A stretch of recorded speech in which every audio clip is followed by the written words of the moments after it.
Welcome back to the 50 to 70 podcast, brought to you in association with 3FE Coffee. So have a look on 3fe.com if you're looking to get some coffee. I particularly recommend the El Salvador mix. Very, very tasty. But you can also pick it up in many of their stores all around Dublin. Well, I'm Dave Humphreys, and you, sir, are Cormac Singleton. Hello. How are things? Good, very good.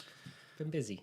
We have both been very busy. Very busy. We have lots to talk about. Lots of things in the form of all of the different cars I've been driving over the last week, 2 weeks. Yeah, so I've been quite a bit of an eclectic mix of vehicles on the test fleet at the moment.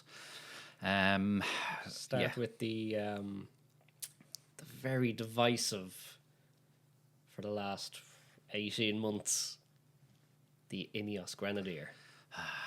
The Brexit mobile. Yeah. Sir Jim has came around and tried to buy the house a couple of times. Where do we start? Where do we start? The Grenadier is such a kind of odd vehicle in so many ways. So I kind of feel like we need to maybe explain what this is first of all. A, people probably have never heard of Ineos. B, Grenadier is it sounds like some sort of beer. Long story boring. So you have this guy, Sir Jim Radcliffe, who owns this massive petrochemical company called Ineos that do loads of different things. They make all these kind of big industrial things and hydrogen and chemicals and all this kind of stuff. They also own a 30% stake of the Mercedes Formula One team. Yeah. Jim will buy anything. He will buy anything. Nailed down. That's not nailed down. That he thinks will make him cool. He now owns some or all of Manchester United Football Club. We saw it one day, and that was it. And that was it. But the basic premise behind the Grenadier and how it came into existence was that Land Rover was ending production of the Defender, the classic Defender, the old 2016. It's coming to an end, Yeah. and that's it. We farmers basically can't sell this thing anymore because Yeah. it doesn't meet any EU legal standard or anything like that. So it was ending production, and he wanted to buy the tooling, right? yeah, he rings up Land Rover and says, "Yep, I love the Defender. I want to buy all the rights and the tooling." And they went, "Jog on." And he went, "Well, I'm going to build it anyway." And the result is, if you describe the Defender over the phone, that's... Yeah, I mean, there is... Visually, it looks like it is an homage to a Defender. There is a lot of lines, the barreled sides. It's, you summed it up very well. It's like they had to put a Land Rover Defender in a video game, but they didn't have the rights to they use didn't have the actual licensing. image. It's GTA spec Land Rover Defender. Yeah. The underpinnings beefed up. So this has been in the works for quite a while and been billed as, what Land Rover should have made, that the new Defender is just a fancy disco. And Jim says, no, doing it right, what they should have done to prove that it could have been done, and Land Rover were wrong, and my version's better. So it was billed as going to be amazing off-road, just totally utilitarian, totally versatile. And everyone kind of went, well, you're making some pretty big claims here. Yeah, I mean, it's an old Defender for the modern age, if that sounds a bit odd, but that's... So we finally, a bit behind the rest, got our hands on it over here. Yes, took a little while, but I managed to get my grubby fingers on one. And there's a kind of lot to take in with this thing. First of all, A note to the listener: you're going to hear a lot of sighs in this segment. Yeah. First of all, I did not go off road in this vehicle. Yes, very important to mention that this experience is purely on road. On road driving. Over a couple of days, there is no off road. There will be a follow up. So the reason there was no off road is that the importer in Ireland is a company called Orange Works. who full disclosure, I do know the guys behind it who are involved with it. They're very nice guys, very talented guys who do a lot of other things, and they are actually off-road specialists. So there's really probably no better person to be trying to distribute this vehicle in Ireland than these guys. But they have very few of these at the moment because all the cars that are coming in are going to customers. So this was the only kind of road registered press vehicle that they have. It's used for a lot of things. And they politely asked or requested that I did not go off-road in it, purely so that they didn't want it to get cosmetically damaged in some way, because next week it's got to go to a different journalist and a different media organization. They've got to do it again. And if I go and rub it against a tree and it looks crap, they have to take it off the road, get it repaired before it goes back out, and it messes it up for the next person. So that is the reason why. But they do have an off-road one, and we're going to go up to Carton House. The two of us are going to go up there, and and they said, you can do anything you want in this thing off-road. So there will be a follow-up to this. But we just want to kind of lay that out, first of all, that this was purely road driving. This is part one. Yeah, part one. We'll reserve judgment for its capabilities till later. Okay, first of all, I do want to talk about the looks of this thing, because first of all, it's big. Huge. It is. This thing is huge. I mean, it does dwarf a Defender 110, the old Defender 110. Mm-hmm. I'm kind of okay with the looks of it. You know, this is totally my first Tonka truck. You know, that's the styling of this thing. Big and chunky and solid. Yeah. Yeah. So that sort of stuff, like, you know, you've got to slam the doors shut on this thing multiple times. But yeah, it's very rugged, so there's no issue there, and you can accessorize this thing to death. I mean, there's just the official accessories. It's just short of having a Barber catalog in the glove box. It is. You can mount, bolt, Velcro, hook things to every single corner of this thing. Yeah. Even the doors are lined with panels that allow you to mount bits to them and everything. It's pre-wired. What would have been the Alpine windows in an old Defender are pre-wired IP-rated plugs for any light bars, or if you have, you know, an electric tent or whatever, a pop-up one, whatever, you know, it's all pre-wired. If you need your Nespresso machine in your rooftop tent, and they all go when you're staying in Paris Court Resort, in Wicklow, all controlled by Top Gun style toggle switches mounted on the roof. Yeah. So that's the thing. When you sit into this thing, it does in many ways feel like it's been designed by a 10-year-old boy. Yes, because it's full of big chunky toggle switches that click and clack and all this kind of stuff. Now, if I'm honest, I found a lot of the interior stuff just super plasticky. Like, I wish it was. Yeah, it looks good. It's like, you know, it's like when you go into a movie set. You know, when you go into like those sound stages, and it looks like, look, when the rock is styrofoam. This whole building, but it's actually a styrofoam rock. Exactly, yeah. So it's a bit like that. So that was a slight disappointment. Like I give you, like, the example is, and go and have a look at the image of it, and we'll put a picture on our 50 to 70 Instagram. But when you see the center console on it, you've got all these kind of different panels, and it's like exactly like in some sort of old like B-52 bomber kind of thing of like, and each panel is a square and it's got 4 screws on it, but they're all just like fake screws. Yeah, the panel is all one piece, so the screws are lined up in a way that's aesthetically pleasing, but then you spend a couple of seconds looking at it and it's kind of, you say aesthetically pleasing, but because it's fake, then it's like that annoys me. It's only when you pay attention that you realize that they're actually not really segmented. Yes, yeah. It's like when you realize Hulk Hogan wasn't really punching Macho Man Randy Savage in the face. I also, while we're just on the topic of cheapness on some parts, I have to say the steering wheel and the steering wheel badge and the Ineos badge in the center, that can be an altimeter but isn't in the one we had, very under-designed.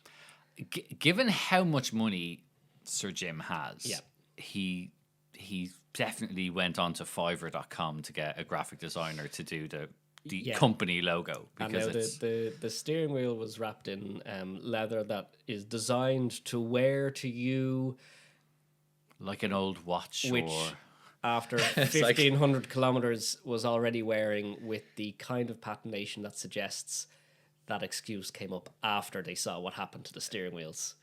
it's like, yeah, I know it's meant to look like an old watch strap, but not like in the, your father had this watch up his ass. Yeah. For, It's It's kind just- of the type of watch from a charity shop, maybe. yeah, I look, but you can get it without that. That's just a box that somebody ticked on. The other controversial thing on the steering wheel, it has two horns. It has a normal, Yes, very loud car horn, and a small little red button with a bicycle on it that says toot. Yeah. And it gives a little kind of beep. Suggesting that the man in the 2.1 meter wide and over 2 meter tall Willy extension. SUV might Yes. want to be kind to cyclists. Yes, or indeed the environment. Yeah.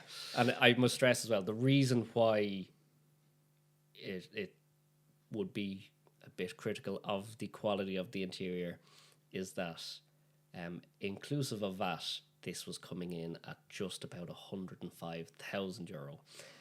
And so it feels necessary to kind of critique what you're getting for that money. Yes. If it was, €50,000, which, don't get me wrong, is a lot of money, but for something like this, Yeah. you would kind of go, yeah, that's okay. That's You know, fine. all my money has gone on the underneath. Yeah. Yeah. At 105, it is give or take $5,000 off a new Defender, which, if you've ever sat in, is worlds apart. Very nice. Although I have to also say, a new Defender, there is more chance of this Ineos being more reliable than Land Rover, because Land Rover products at the moment, let's just say, they're not exactly putting their best foot forward. No, but pound for pound, these are both still under warranty at the moment. So,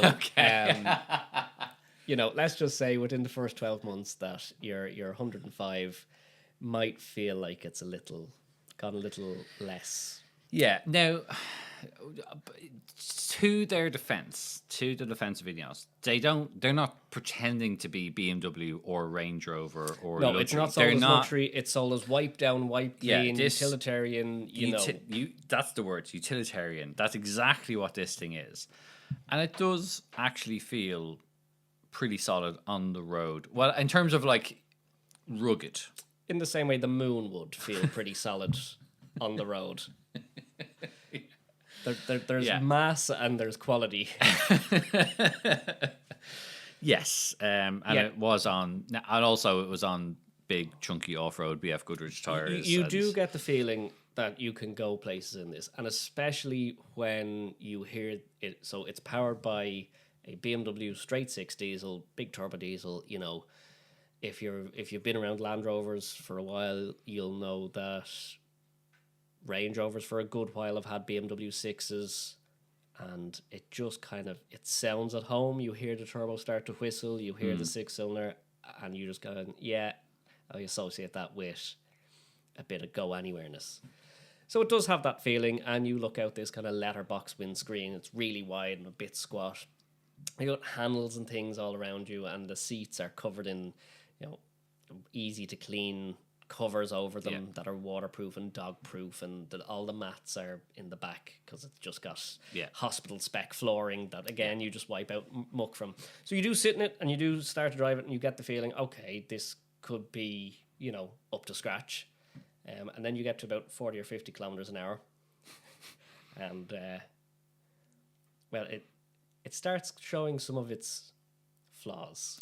Yeah, I mean, so we spent a day out filming with this, and you were in the passenger seat beside me, and so you got a fair experience of what it's like. We did a bit of everything. We did like motorway driving. We did kind of tight, twisty back roads, and kind of everything in between. Yeah. And the thing is, so there's a couple of things. First of all, it doesn't have self-centering steering. So when you go around a corner and the wheel sort of self-centers, this doesn't do that because the reason is it's geared towards being an off-road vehicle, and it's a totally different setup. So you've got to, whatever lock you put in, you've got to take back out again. Now, after a few days, I kind of got the hang of it, but I did find that the actual lock-to-lock was a bit It's annoying poor. on the BMW Z8.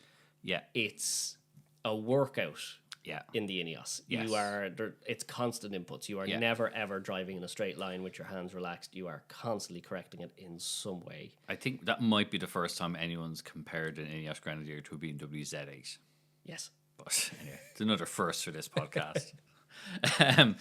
But yes, I mean, I want to reserve a little bit of final judgment before I drive it off road, because that is ultimately what this thing is. And I think there is a limit, there's a very limited audience for this vehicle. And I think most people who are considering buying this have precisely no other vehicles on their shopping list. And that's it. Yeah, no matter how it drives, they want that. They convince themselves that's what they want, and they're going for it. Yeah. And I think absolutely nobody is buying it as a Defender replacement. No. I think that's the thing. It's because the Defender is still, when it works, will still go off road and will do a lot, and it has all the trick, driver aids and everything you might need to go off road.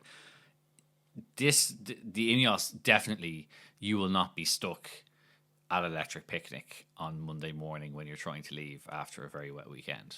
Like this will get through, I imagine, most things. It does give that impression. The on-road driving characteristics suggest, it might do pretty good off-road. It's busy. It's busy when you're driving it. It's an active experience. Yeah. It's constantly, it's a workout. The steering, because of the way the steering is, the day we were going down on the motorway down towards Wicklow, now, it was a bit gusty, admittedly, but you kind of have that thing where you're driving like in the movies. So you're always, when you see somebody inside a car and they're doing the in-car bit, and they're always turning the steering wheel, wiggling the steering wheel. That's what this car is like.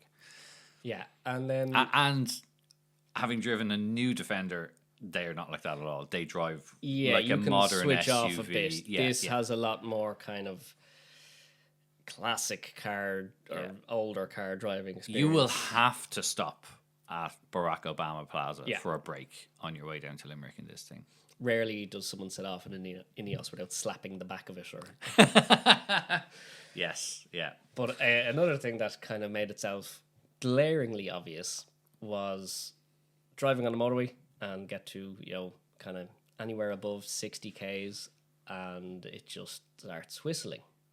And we went looking for this and very quickly found that it's coming through the vents. Switch all the aircon off, all the HVAC off, and you can just hear this coming through the vents. And it kind of just, it's if you've ever watched Family Guy, it's like Herbert the Pervert just hiding in the dashboard going, "You want to drive my Jeep? It's super tough and off-road."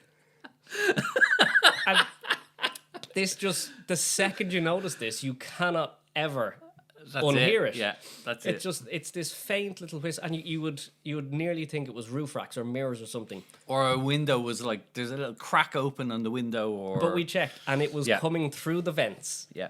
We could turn them off and lock them, and you wouldn't hear it. But if you just have the AC off or the blower motor off, you just get this whistle coming through the vents. So that was mark number one against it. Again, at this price point, Yes. I feel like you have to kind of be critical to it's a 6-figure car. I didn't tick the built-in harmonica option. No. It's if you've ever seen a Disco 2 drive past you on the motorway with roof racks on and you just get that whistle as it goes past. This was in the car. Yeah. There was the tyre roar. Can't really complain about that. No. If you're buying something that's 4x4, that's off-roady, and you have spec the big knobblies, you're getting tyre roar. You know what you signed up for it. So yeah, it does come on more road-focused tires. The car that we had has an off-road pack that upgrades the tires to these BF Goodrich tires, but they are the extra chunky kind of mud tires. So yes, that does affect roading resistance and noise, but you can get it with a slightly more user-friendly tire, but we haven't driven it with that, so we can't tell you exactly how good And that again, is. it kind of goes, you get a lot of engine noise in the cabin, but it sounds cool. It's a big, tough sounding engine, so the tire roar kind of goes with that in the sense of gives you the impression you can go anywhere. Yes. The bit that really fell down for me was when you put it in gear on any type of incline, it'll roll in the opposite direction to which you want to go. Yeah. There is so much stall in this gearbox. You put it into D, and we were on a minor incline in a car park. This could lurch a foot and a half backwards before it actually engage. And I mean, the revs are at 2,000, which in a diesel it's nearly halfway up the rev range before it actually starts to move. Which kind of, if you have a 2-ton thing lurch backwards, I wouldn't want to be, parallel parking it or something on a hill. It wouldn't do well in Cork. Yes, yeah. Don't bring it to Cove. Yeah, it was just that kind of thing of, it's like even when you're at the lights, you're going to put your foot down to pull away in drive. There's just that delay as as the letter you've written and licked the back of the envelope and posted it to the drivetrain, and you've waited for the drivetrain to get their post in the morning, and then they've opened it and go, oh, we want to go, and then it goes forward. So yeah, there is a little bit of that. Again, some of it's off-roady, but at the same time, yeah. I mean, the thing is, but it's it's going to pull out the "but I'm utilitarian." Yeah, but revving a new car to $2,000 to get it to just move, kind of. It responds with the same kind of fashion as no one's ever serviced the gearbox for the last 50,000 miles. Yeah. It just kind of, it's odd. It's a very odd sensation where, especially, it's a BMW shifter and it's a ZF box. So you kind of expect it to move a bit like a BMW. A ZF box is fantastic, by the way, as well. Yeah. You expect it to kind of, you put the joystick into D and you expect to come off the brake and it might hold itself. Now, it doesn't have hill hold, whatever. But this jumps backwards until you put your foot further down than you think you should. Yes, yeah. That was the biggest disconcerting thing for me. Is it a ZF box in the Defender as well? It probably is. I think it is. I think they're switched over to so it shows that you don't get that with the Defender. So yeah. Yeah. So and speaking of servicing, it does have the BMW B57 engine, so timing chains in time will become a wouldn't fixture on your horizon. Wouldn't buy one out of warranty too quickly yet. Yes. But that's for down the road and not our problem. Maybe. I mean, it do, to be fair, once it all hooks everything up, like there's what 550 newton meters of torque in that thing. So like it pulls. It's got plenty, and you feel like you could pull a redwood out of the forest with this thing. For all the jokes about BMW timing chains, it's still a big BMW 6 diesel, which is tried and tested and is just a great yoke. Yeah. Bar going to, a V8 diesel, what else are you going to put in one? Yeah. So you can go, okay, my X5 didn't need timing chains ever and it did 300,000 miles. Well, you can't buy a first-gen X5 new anymore, so, of what we have... Good luck with that. Yeah, we'll make the BMW timing chain jokes, but we'll take it anyway. Yeah. Also, though, you can get a petrol version. So they do offer a petrol engine. So you with can have a different smell when the timing chain goes. Yeah. And Ineos are working on, I think, electric and hydrogen versions of this as well. So in time, and there's also going to be... So I should also point out we had what's called the utility wagon, which is a 2-seat commercial vehicle. There's a 5-seat commercial vehicle, and basically doesn't have the rearmost windows are metal and not glass. But you can just get this as a regular passenger SUV as well. And there's a pickup version as well coming called the Quartermaster. So they are going to have, and there's also a slightly smaller version coming down the line as well, like a more junior version, which could be a lot better because it's smaller. Is it going to look like a Jeep Wrangler? No, I don't think it's going to look. I think if they do, and if they're smart about it, they're probably just going to make it look literally like you've just gone into Photoshop and reduced it by 30%. I must say as well, I like the idea of the Ineos, but I don't like the execution of it. Yes. It's, there's a lot of kind of ergonomic issues with it. It has this kind of 30-70 split opening tailgate that they're barn doors. One's miniature, one's huge and has the spare wheel in it. But to open you open the small part first, which is designed for putting a Wellington or a Whippet in. Yeah.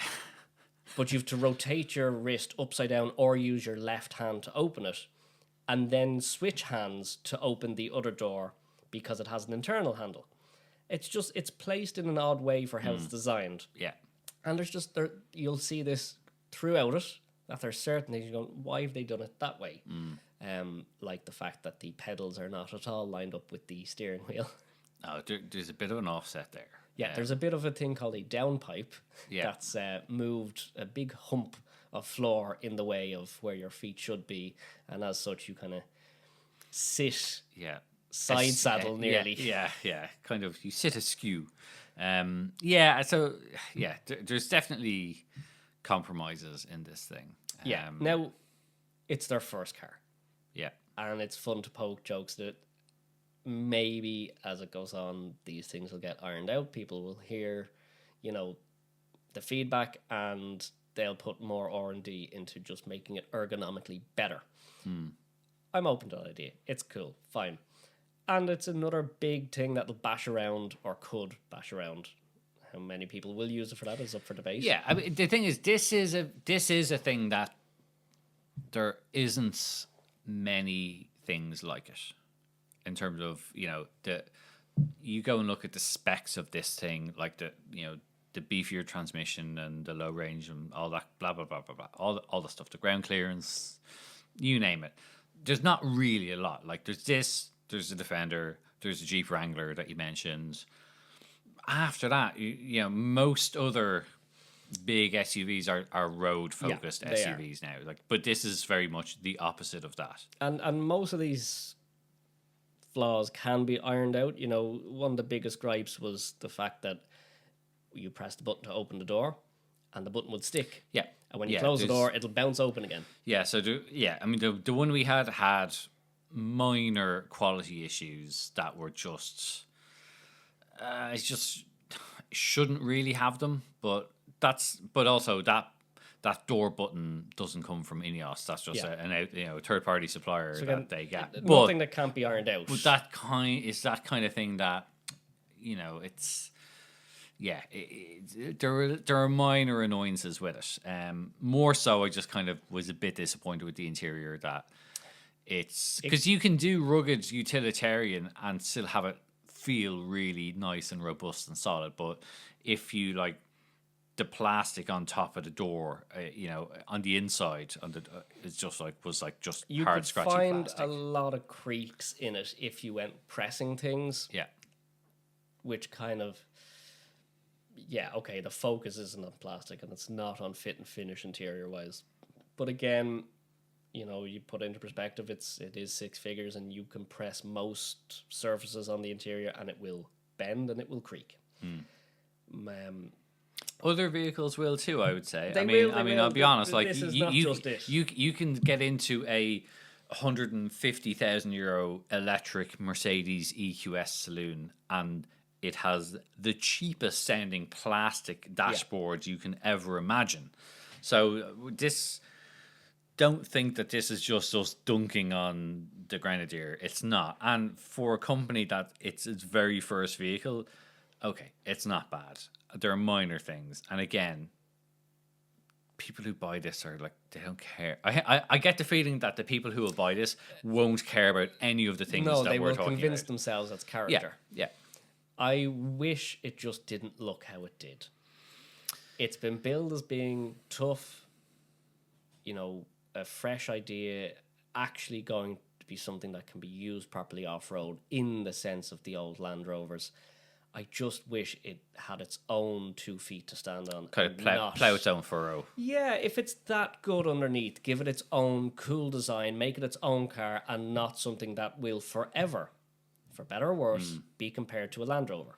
Because let's face it, it's so close to it that when it was revealed Land Rover took a legal case against them for design copyright. Yeah, you know, that's the real thing that gets it would get so much less flack because it will forever just be a tribute band to a Defender. Yeah. And if all the claims are true, and if when we test it off road it just is unstoppable, then it will be a shame that it is a cheap knockoff of a Land Rover. And that's the one thing that gets me, because it could have been perfect then. No one would care really. How it performs would be lessened then if it was its own product. And that's the one bit that really annoys me. But, as I said before, you know, there's always been a debate of Oasis or Blur, you know, Dairy Milk or Galaxy.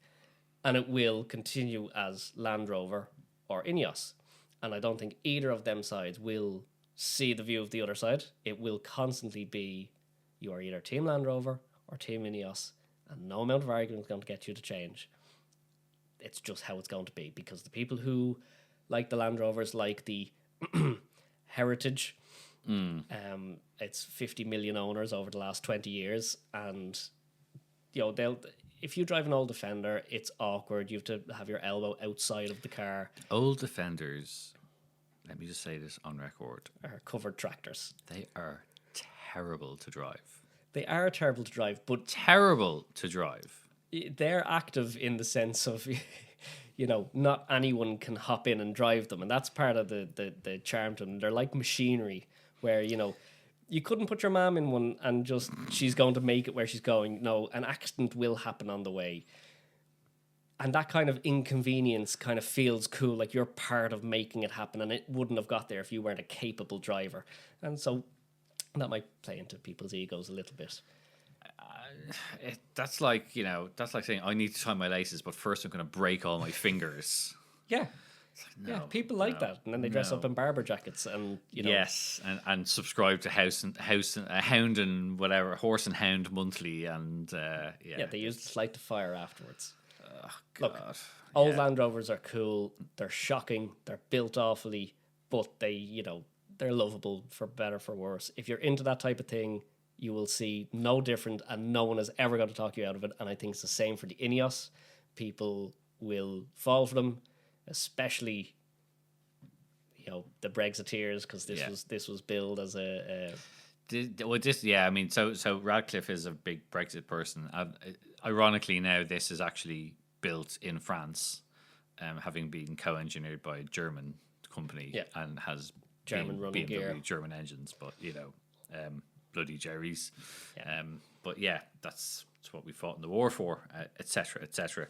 But either side isn't going to see eye to eye anytime soon, so there is no point comparing them. Yeah, I mean, I think this may be the new rescue vehicle at car launches, because anytime, no matter what the car brand is, when we're doing any off-roading at an international car launch, somewhere not very far away is an old Defender tucked away in waiting to go and rescue some journalist that's going to beach something up a tree.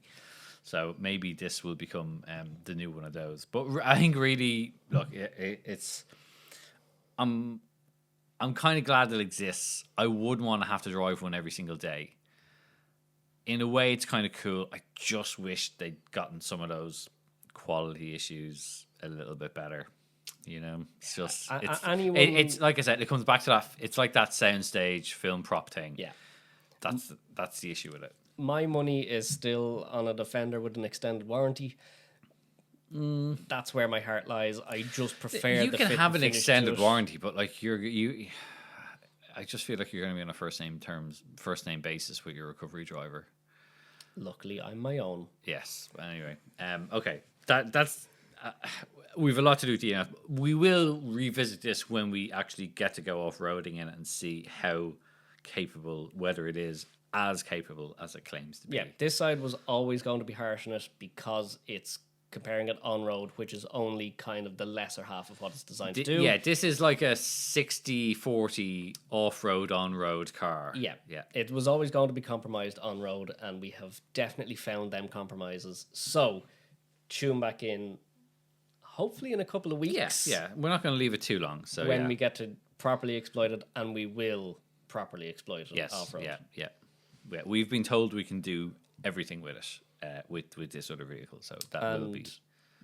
After that, in a very same vein, we had the MG. Not the MG, the Morris Garages, sir. Morris Garage. We're going through all the old British stuff. Yep. There's nothing British about this thing anymore now. It's China's finest. The MG4. MG4 is a very good electric car in the sense of it's quite affordable and it has a decent sort of look to it and decent range and all this. But not content with producing that, MG said they fell into the trap that it seems that every electric car maker is falling into the trap now of, we have to make one with stupid amounts of power, because seemingly marketing people in car companies think, oh, what we need to do is we need to make just that car, but with an absolute fuck ton of power. And, what better way than to have a heavier vehicle accelerate from 0 to 100 in, 2.5 seconds, because that's what Karen from accounts needs in her company car. Which, considering that at the moment, if you see one of these MGs, it's most likely in a taxi rank at T2 at Dublin Airport. So, exactly the type of clientele that need a hot, fast version. Remember Taxi, that movie with the souped up Peugeot 406? Yeah. There you go. It's one to look up, add on to your list. So let me run through the specs on this, because to be fair, bang for your buck, euro per horsepower, there's not a lot that comes close to this thing. So this is, first of all, it's 42,995 in Ireland. Okay, average price, not too bad. I hate that that's an average price, but for a new car, that's the world we live in. But it's got 435 horsepower and 600 newton meters of torque. So it hits 103.8 seconds.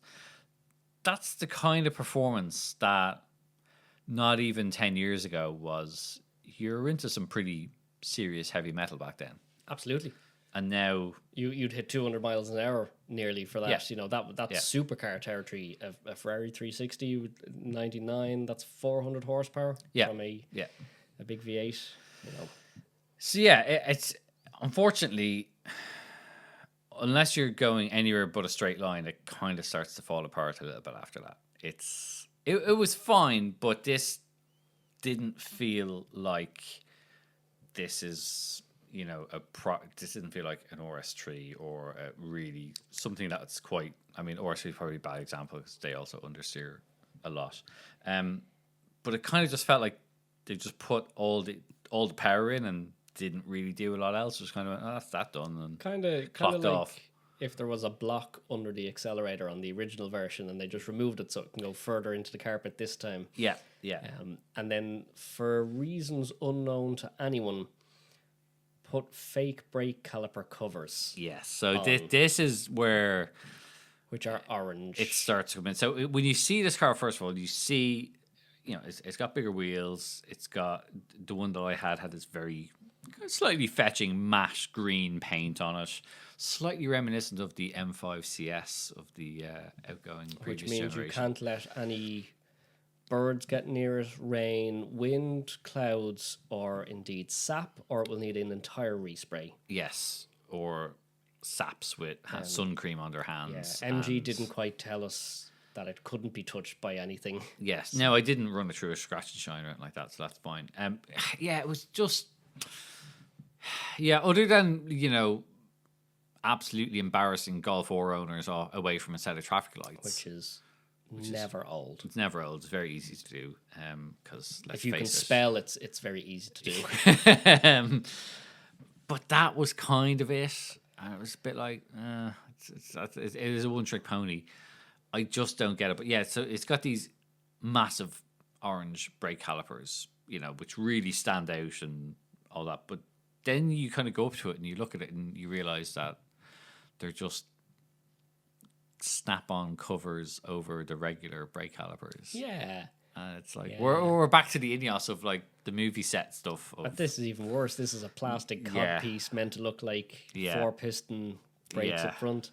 And they're like the brightest of oranges against a kind of matte green car. It's juxtaposing at the Yeah, least. and also it's not even that, it just says XPower on it, not even Yeah, Brembo, or it's just which you kind of feel a bit X to the Z exhibit every time you come up to the car. yes, yeah, But funnily enough, I don't think it looks great.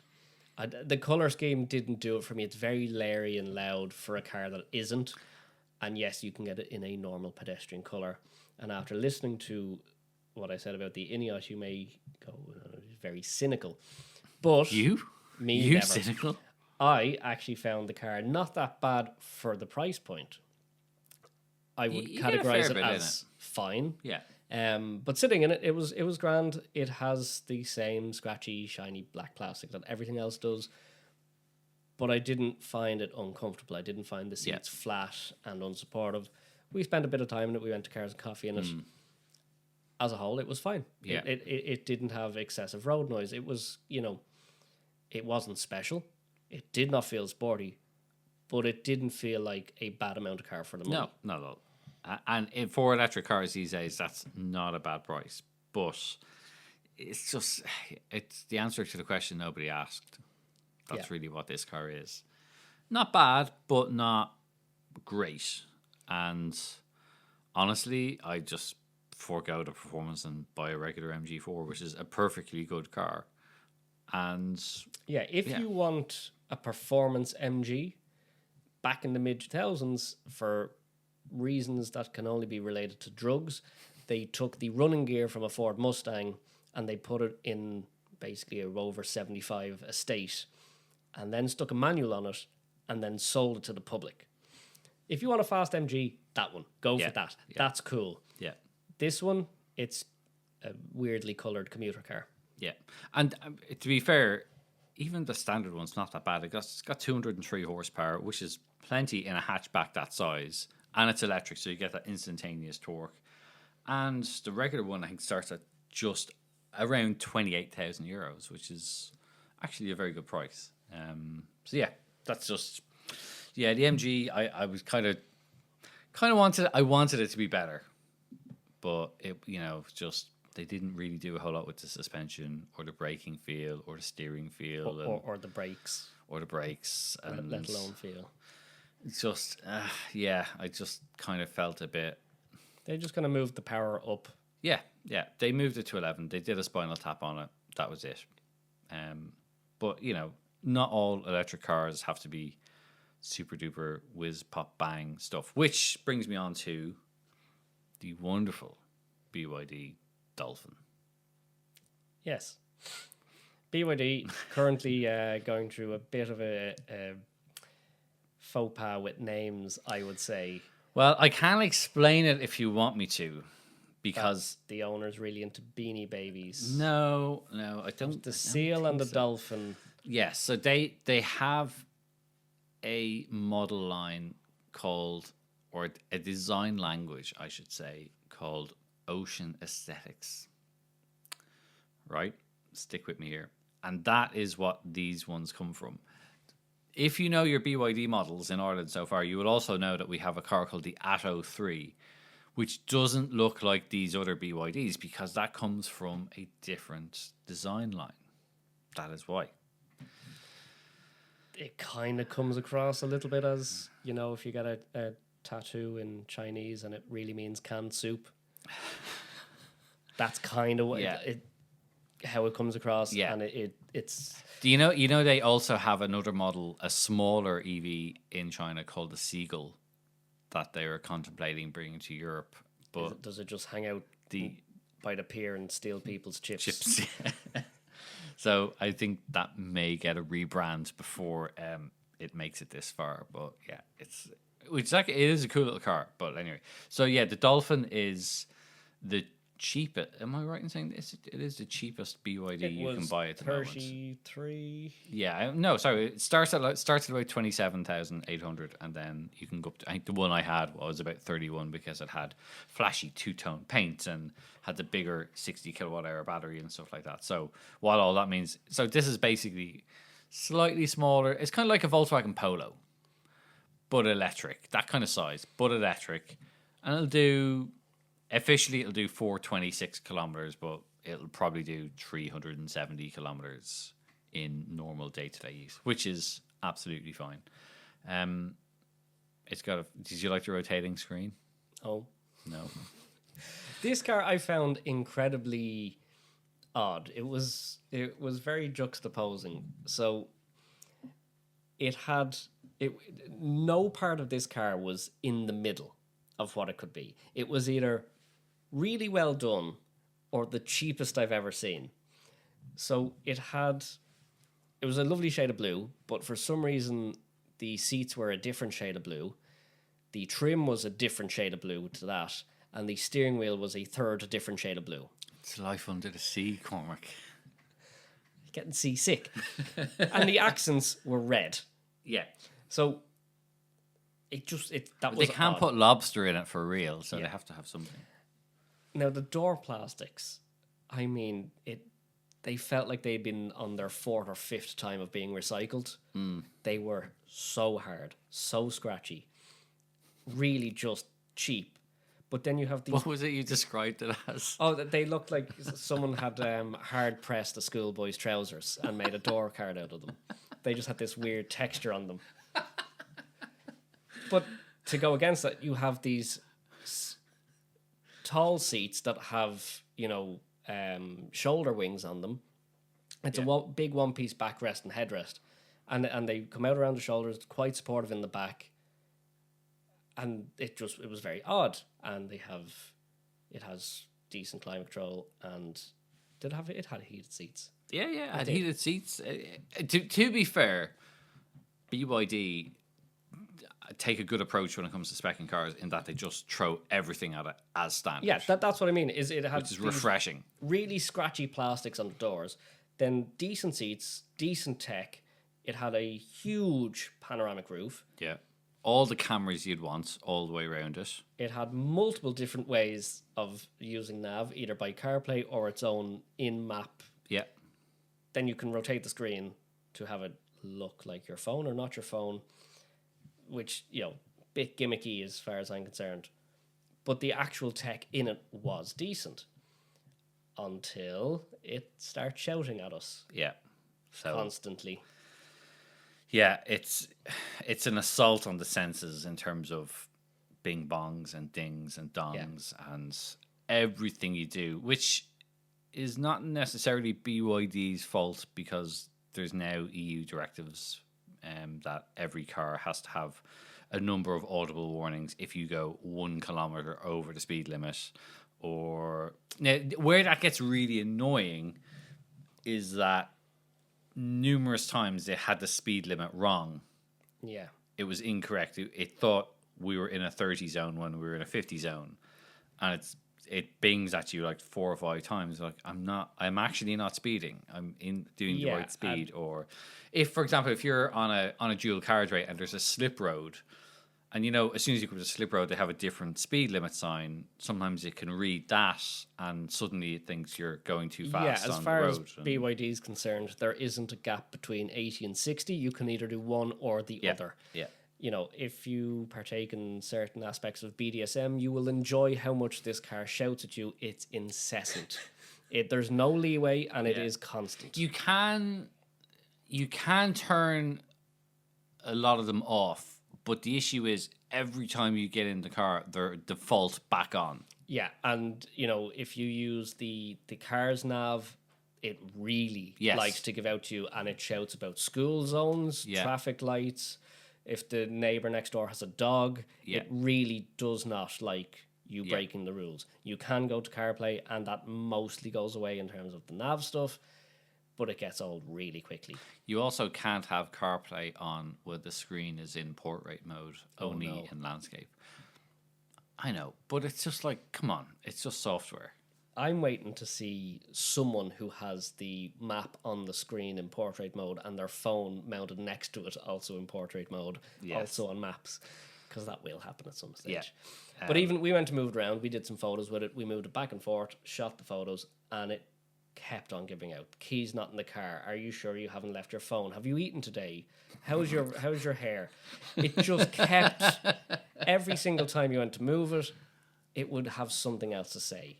It's a very opinionated car. Yeah, you know, it used to be that stuff would bong if you don't have the seatbelt on, but only after 5 mile an hour. So you could, Yes. you know, it manufacturers knew Gave you a lot, sometimes cars have to move in a dealership, in a, you know, around the corner, in the house, into the garage, you know, little small stuff where you're not doing a safety check before you go and putting seatbelts on and all. And there's no way to get around this. It just kept on giving out to us, and yeah, it gets really annoying. It's not a bad car to drive though. No, When it's moving, when it shuts up. If you are deaf, this car is just, it's unfaultable. Otherwise, it's like fucking sending Morse code out the whole time. It did. It's constant. We were trying to have a conversation, and it's just beeping and bonging, and you go, "What have I done now?" It's to the point where, And then once or twice, the in-car voice assistant interrupts because it thinks that you've asked it something. yeah, sometimes it does bong, and sometimes it you've left the key in the car. Yeah. It actually talks to you, and I'm nearly convinced that it is live, that there's someone watching you In a call center. somewhere going, "Oh, he's going, yeah, you're going too fast." Yeah. Yeah, I mean, it's just... I first experienced this when the current Toyota Prius came out, because that was one of the first cars that had all of these new, Europe mandated safety systems that are, for your speeding and blah, blah, blah, blah, blah.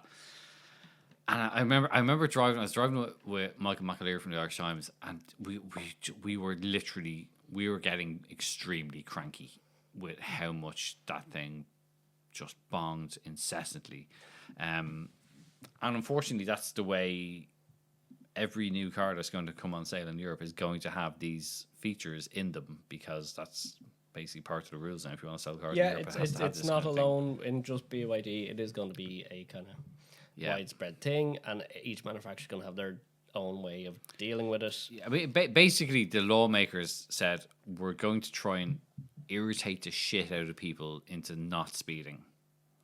Yeah, like making smokers walk a half mile away to the smoking area. It's now, if you want to speed, we're going to make it really, really annoying to do so. Yeah. So yeah, maybe in a year's time we'll make a chart of who has the best and worst. It could be a whole nannying new metric of annoyances when it comes to cars.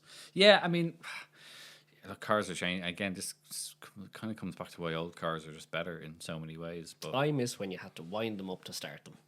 Yes, I know. You tied an onion to your belt and all that kind of stuff. But yeah, it's